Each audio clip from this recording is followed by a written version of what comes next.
Pemirsa, Badan Pemeriksa Keuangan atau BPK menemukan sejumlah proyek di ibu kota yang merugikan keuangan pemerintah Provinsi DKI Jakarta. Sejumlah program Joko Widodo sebagai Gubernur DKI dinilai tak sesuai dengan ketentuan. Pemprov DKI Jakarta pun alami kerugian hingga 1,54 triliun rupiah.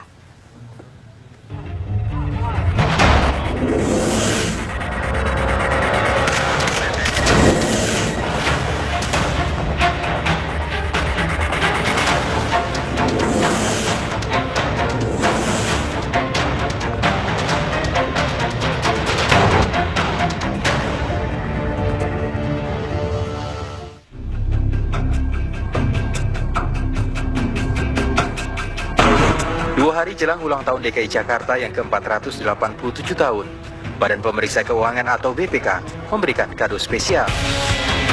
BPK merilis temuan yang mengejutkan bahwa laporan keuangan pemerintah Provinsi DKI Jakarta tahun anggaran 2013 menurun dari wajar tanpa pengecualian. Hasil audit BPK melaporkan ada 86 proyek ganjil di ibu kota, sehingga berpotensi merugikan daerah dengan nilai total 1,54 triliun rupiah.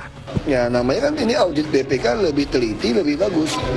Saya pengennya BPK audit sampai lubang jarum, supaya saya bisa tahu siapa lagi yang masih berani main. Nah itu yang saya senang. Ini kan banyak sekali yang temuan itu kan sudah dilakukan dulu, cuma sekarang auditnya lebih dalam. Makanya saya terima kasih pada BPK yang bantu saya ngauditnya lebih terperinci, lebih dalam. Permainan belasan tahun nih, tapi di PU kan, itu udah kebiasaan belasan tahun, dia kira BPK masih ngauditnya seperti tahun-tahun lalu.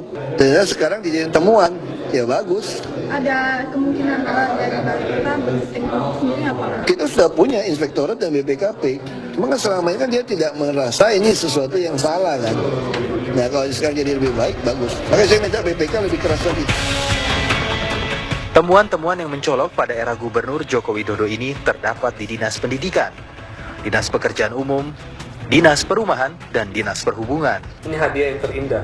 Setelah hadiah yang terindah yang Pak Jokowi beri kepada kami, rakyat Jakarta, dan gagalnya Adipura. Hadiah yang terindah.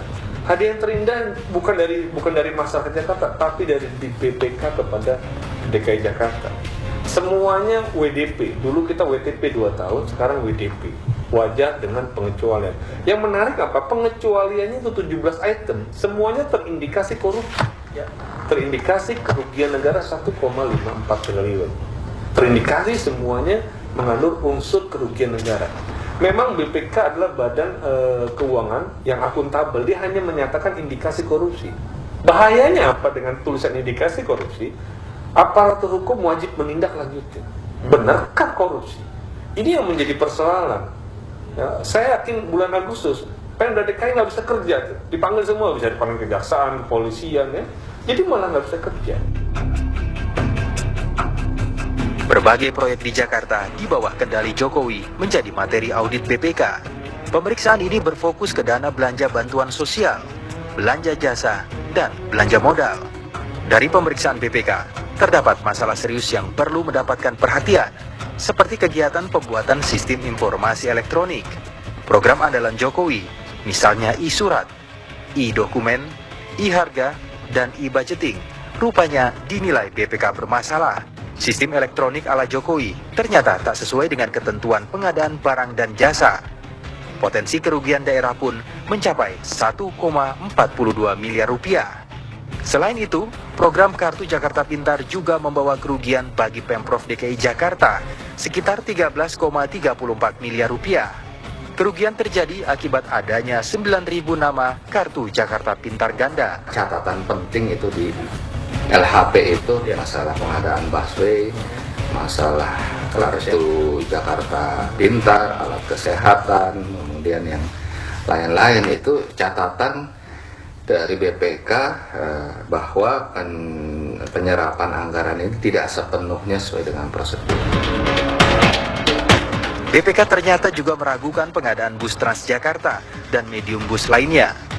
Kerugian negara diperkirakan 160 miliar lebih. Dulu kita bicara tentang the big tunnel, nggak jalan.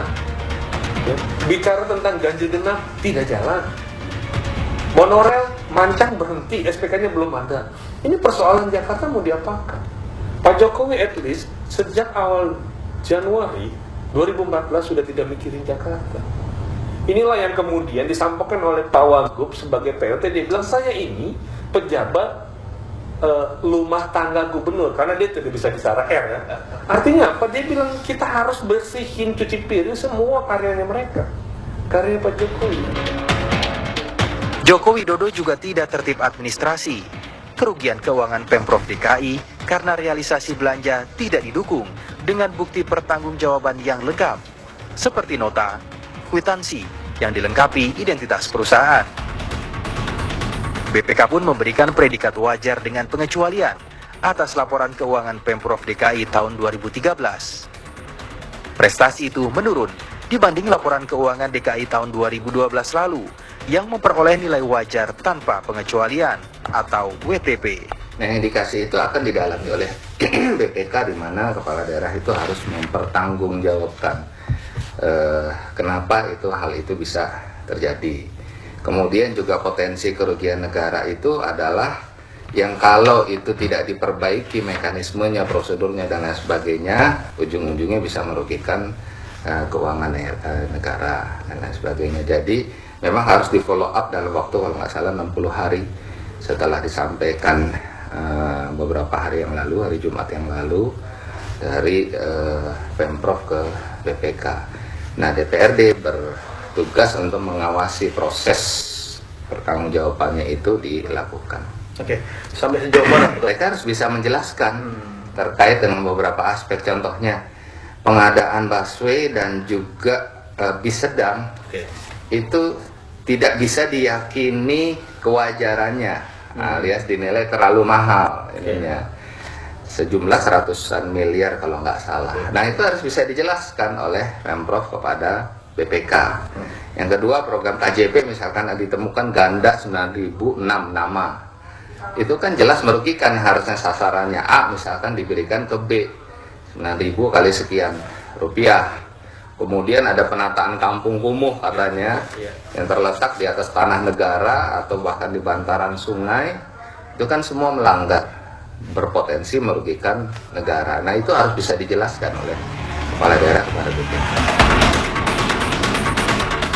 Temuan BPK ini tentunya menjadi tantangan bagi Jokowi yang sedang berburu menuju istana. Di saat Jokowi menjual keberhasilannya menukangi DKI, BPK justru menemukan ketidakefektifan, efisien, dan ekonomis dari program-program calon presiden poros PDI Perjuangan ini.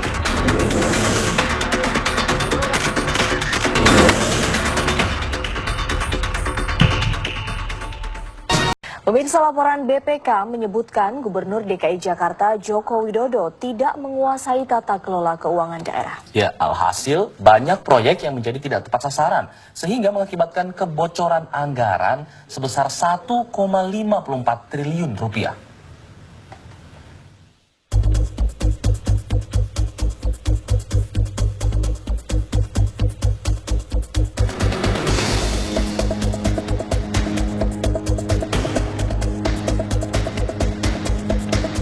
Hari jadi Kota Jakarta yang ke-487 setiap tahunnya disambut dengan gegap gempita oleh warga Jakarta.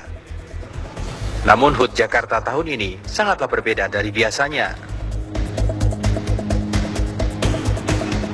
Hasil audit BPK atas laporan keuangan pemerintah Provinsi DKI Jakarta tahun anggaran 2013 begitu mengejutkan. Laporan BPK menyatakan ada penyimpangan pengelolaan anggaran senilai 1,54 triliun rupiah, tentu menjadi perhatian publik. Nama Joko Widodo sebagai Gubernur DKI tentu orang yang pertama harus bertanggung jawab atas hasil audit BPK ini. Karena hasil audit BPK ini terjadi di masa jabatannya. Ironisnya, dalam laporan BPK itu menyebutkan bahwa Gubernur DKI Jakarta tidak menguasai tata kelola keuangan daerah. Banyak proyek tidak tepat sasaran dan penyerapan anggaran yang sangat rendah. Proyek e-government yang dicanangkan tidak berjalan dengan baik. Janji manis pasangan Jokowi Ahok di saat kampanye dulu yang mengutamakan pembangunan di segala sektor di wilayah DKI Jakarta ternyata tak seperti yang diharapkan. suatu penggunaan anggaran APBD, gubernur ini kapasitasnya tidak pengguna anggaran. Dia adalah sebagai kepala daerah yang dipilih langsung oleh rakyat. Pengguna anggaran dari diserahkan yaitu SKPD dari tingkatan eselon 1 dalam hal ini Sekda, kemudian tingkat eselon 2 adalah kepala dinas, kemudian eselon 3 dan 4 sebagai pejabat pembuat komitmen.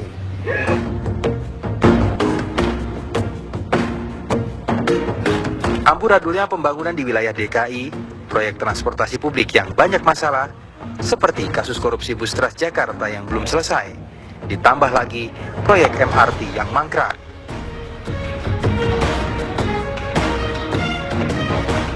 Kartu Jakarta Sehat dan Kartu Jakarta Pintar yang tak lagi berfungsi menjadi pekerjaan rumah yang harus diselesaikan oleh Pemprov DKI.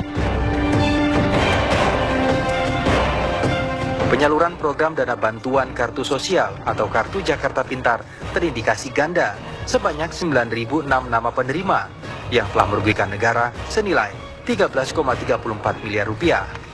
Dan dari hasil pengujian atas 11 sekolah, hasil audit BPK menunjukkan terdapat indikasi kerugian senilai 8,29 miliar rupiah.